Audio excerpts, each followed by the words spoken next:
Cuan, cuan, we be getting money. Cuan. Oke Mas Bro, sebelum kita lanjut ke videonya, saya share info bahwa grup STS akan open lagi grup STS rekomendasi dan diskusi bulan Juni 2024, yaitu aktif dari tanggal 1 sampai tanggal 30 Juni. Nah, apa itu grup rekomendasi Juni? Nah, kita akan intip grup yang masih jalan untuk saat ini, yaitu grup STS Mei, teman-teman. Nah, teman-teman yang mau gabung nanti STS Juni akan gabung ke dua grup ini. Nah, kita intip dulu STS rekomendasi yang masih jalan. Nah, ini adalah bentuk menu yang kita kasih tahu ke teman-teman semua yang ada di grup. Dan di sini kita ada dua macam tipe menu, yaitu menu swing dan menu ODT. Nah, contoh ini swing, teman-teman. Ini Wimis Milak dan MTEL kita udah profit hari ini. Nah, tabelnya modelnya seperti ini. Ini adalah menu STS rekomendasi Mei yang masih jalan. Ini baru setengah jalan, guys. Baru tanggal 17 ya, masih 2 minggu lagi dan mungkin masih bisa nambah, dan yang belum cuan ini kemungkinan juga masih bisa cuan. Yang udah dikasih warna hijau ini berarti udah hit harga, teman-teman ya. Seperti guys ya, ini adalah menu swingnya. Terus menu gorengannya juga ada, yaitu ODT. Contohnya MTEK, ini guys PTMP, Gajah Tunggal, terus ada Suri, Nice. Ini kita juga dapat profit. Terus yang kemarin kita juga dapat cuan di Medco, ASLC, Suri juga. Terus ada Agro, Tins ya, Petrosi guys ya. Terus ada Sola. Ya seperti itu guys ya, itu adalah contoh dari menu rekomendasi STS yang masih jalan untuk saat ini. Dan bagi teman-teman mau gabung STS rekomendasi Juni, segera japri saya aja, jangan telat ya, karena kita akan close di tanggal 31 Mei. Ya, kita lanjut ke videonya. Kalau di SMSM ini saham yang diskon, udah di bawah harganya ya. Jadi ini saham yang udah diakumulasi tapi di bawah seperti itu. Dan ada kemungkinan buat naik untuk si SMSM. Jadi belum naik tinggi ya kayak BRPT dan Data atau Atla gitu ya. Nah, SMSM ini juga istilahnya itu fundamentalnya bagus dan murah juga. Nah, di sini ya untuk SMSM ROE-nya 21 ya, PBV-nya udah 2 kali sih. Tapi ini termasuk masih murah, ini PR-nya masih 10, teman-teman. Ini juga bagiin dividennya sih gede untuk si SMSM dan berkali-kali. 3 atau 4 kali setahun, dan ini baru bagi sekali.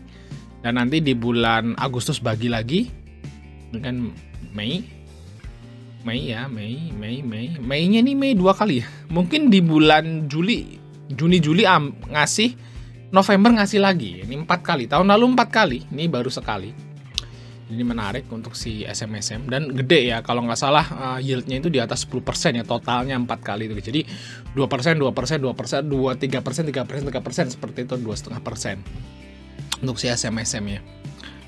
Jadi kalau teman-teman yang istilah itu seneng sama dividen, nah ini teman-teman bisa masuk SMSM, karena di sini kalau kita lihat profitnya turunnya di tipis-tipis ya, masih oke. Untuk si SMSM ini adalah perusahaan jualan busi ya kalau nggak salah atau apalah, pokoknya dia itu part motor ya, spare part motor dan mobil gitu. Nah, kita lihat di sini untuk SMSM BK-nya masuk teman-teman, bisa diakumulasi atau bisa dicicil dulu lah untuk SMSM ya. Nanti ditunggu aja, untuk targetnya harusnya sih bisa ke sini ya. Nah, gitu lagi ya, 1.700 lah untuk target dari SMSM ya, kalau misalnya teman-teman mau sabar. Oke, kita lanjut saham yang berikutnya, saham dari Area teman-teman ya. Area di sini, nah ini Area juga udah uptrend, targetnya masih sama, yaitu di 186 di pucuknya di tanggal 17 Mei. Kayaknya mau ngejar nih Area guys, mau ngejar ke situ ya. Nah, untuk masalah fundamental di sini Area bisa dibilang ya udah termasuk mahal lah guys ya. PR-nya 160, mahal berarti. Kita trading aja di sini. GR PD masuk guys untuk si Area. Sini UE-nya adalah Panin Sekuritas ya. GR. Wow. Beneran nih guys ya. Panin Sekuritas tuh kodenya GR ya. GR-nya masuk di harga plus. Ya. Istilahnya ini UE-nya akumulasi. Saya kira besok hijau lah untuk si Area. Untuk targetnya sih harusnya mungkin bisa ngehit ke pucuknya itu di 180-an lah sampai 186 untuk target dari Area guys. Oke, kita lanjut saham yang berikutnya, itu saham dari TAPG teman-teman. Nah, ini perusahaan sawit ya, kelapa sawit, kebun kelapa sawit gitu. Dan di sini habis bagi dividen lumayan gede, kalau nggak salah yieldnya 8%. Terus di sini drop ya, namanya ya trap lah seperti itu, trap namanya. habis bagi dividen, dan ini udah mulai naik. Dan kalau menurut saya teman-teman, sesuai dengan pengalaman saya di tahun lalu ya di TAPG itu habis trap. Nah ini saya buy, waktu itu saya beli di sini. Saya nggak ngambil dividen TAPG waktu itu di tahun lalu. Habis turun gitu ya, saya ambil dan dia naik pas payment date. Nah ini payment date-nya kapan nih untuk TAPG teman-teman yang kita lihat ya. Nah ini saya kasih tahu aja sesuai dengan tahun lalu, semoga sama ya. Ada di sini TAPG. Nah, masalah fundamental TAPG ini masih murah, ROE-nya 12, terus untuk PBV masih 0, dan PER-nya 7.